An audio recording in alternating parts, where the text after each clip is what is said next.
حضور صلی اللہ علیہ وسلم نے نا فجر کی نماز پڑھائی، فجر کی، اور حضور فجر کی نماز پڑھا کے فرمانے لگے بھئی کسی بندے نے روزہ رکھا ہوا ہے آج؟ حضرت عمر کہتے ہیں رات کو میرا ارادہ تھا رکھوں، پر سویرے پھر میں نے گرا دیا، نہیں رکھا۔ حضور نے دوسری دفعہ پوچھا بھئی کسی نے روزہ رکھا ہے؟ تو حضرت صدیق کے اوپر نے ہاتھ کھڑا کیا، عرض کی یا رسول اللہ میں نے رکھا ہوا ہے۔ آپ حکم نہ دیتے تو نہ بتاتا، پر روزہ رکھنا بھی آپ نے توجہ دلائی ہے تو حکم بھی آپ کا بتاؤ تو بتا دیا ہے۔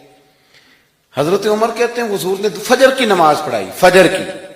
دوسرا سوال پوچھا بھی کسی نے کسی بیمار کی تیمارداری کی ہے؟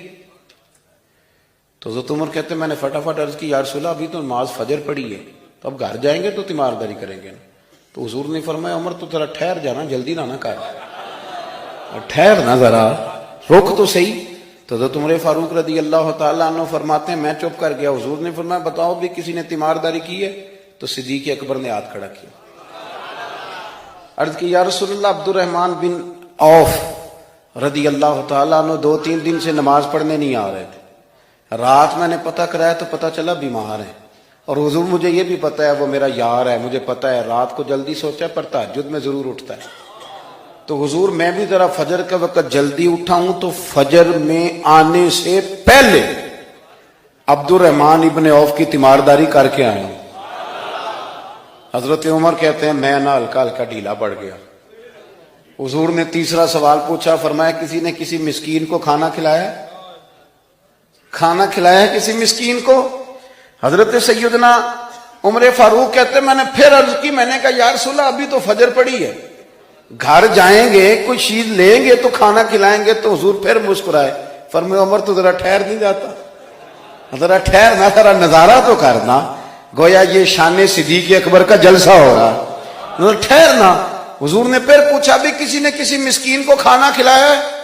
تو حضرت عمر کہتے ہیں لوگ سارے دائیں بائیں دیکھ رہے تھے اور میں چپ کے ابو بکر کو دیکھ رہا تھا، کہ مجھے پتا تھا کہ بولنا اسی نہیں ہے، اور دل میرا کر رہا تھا کہ کہہ دوں دیو جناب جواب، دل میرا کر رہا تھا۔ وہ سمجھ گئے تھے کہ سونا راضی کن کاموں میں ہو، بس یہ نقطہ انہوں نے پا لیا تھا۔ حضور نے فرمایا بتاؤ کسی مسکین کو روٹی کھلائی ہے؟ تو جناب سیدنا صدیق اکبر نے ہاتھ کھڑا کیا، عرض کی یا رسول اللہ سویرے اٹھا ہوں تو چھوٹا بیٹا بھی اٹھ گیا تھا، اور میرے وضو کرتے سنت پڑھتے ماں سے کہنے لگا بھوک لگ رہی ہے، تو ماں نے 2 روٹیاں بھی پکا دی، تو حضور ایک اس نے کھائی دوسری اس کے ہاتھ میں تھی۔ جب ہم نکلے ہیں نا گھر سے تو دروازے پہ ایک فقیر کھڑا تھا، مسکین کھڑا تھا، کہہ رہا تھا رات سے بھوکا ہوں، کوئی دروازہ کھلنے کا انتظار کر رہا تھا، ابو بکر سب سے پہلے تیرا ہی کھلا ہے۔ تو حضور میں نا اس مسکین کو ایک روٹی کھلا کے آیا ہوں۔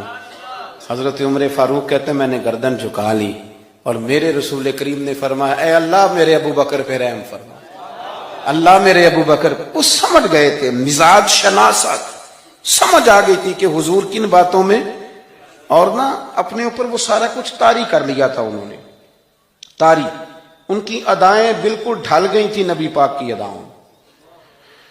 3 دن وہ غار ثور میں رہے تو ہمارے صوفیاء فرماتے ہیں کہ ان پر تجلیاں بھی پڑی محبوب کی معرفت کی۔ جب مدینے آئے نا نبی کریم کو لے کے، تو کچھ لوگوں نے حضور کی زیارت کی تھی، کچھ نے نہیں کی تھی، تو کچھ آتے تو نبی پاک کی دستبوسی کر کے بیٹھ جاتے، حضرت ابو بکر سے ہاتھ نہ ملاتے، اور کچھ صرف حضرت ابو بکر سے ہاتھ ملاتے اور حضور سے ہاتھ ہی نہ ملاتے۔ میری بات پہ توجہ ہے آپ حضرات کی؟ تو کچھ لوگوں کو نا شبہ ہونے لگا، وہ معاذ اللہ سمجھنے لگے کہ شاید یہی اللہ کے رسول ہے۔ حضرت صدیق اکبر یہ کیوں شبہ ہوا؟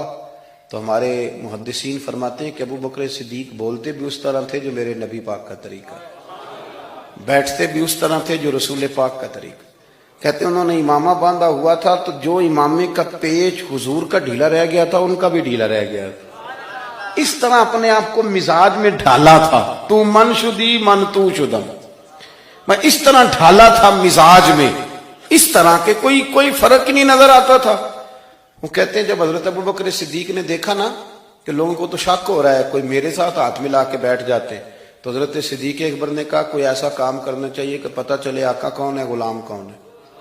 اٹھے، کندھوں پہ چادر تھی، وہ اتار کے نا تو حضور پہ سایہ کر دیا، لوگوں کو پتہ چل گیا کہ سایہ کرنے والا کوئی غلام ہے، اور جس پر سایہ کیا جا رہا ہے وہ آقا ہے۔ کیا خوبصورت نقطہ لکھا ہے مفسرین نے، شارحین فرماتے ہیں تھوڑی دیر کے لیے، تھوڑی دیر کے لیے، تھوڑی دیر کے لیے حضرت ابوبکر صدیق نے حضور کے سر انور پر اپنی چادر کا سایہ کیا تھا۔ اللہ کے رسول نے احسان کا بدلہ یہ دیا، نیکی کا بدلہ یہ دیا کہ قیامت تک ان کی قبر پر اپنے گنبد کا سایہ فرما دیا، قیامت تک گنبد کا سایہ کر دیا۔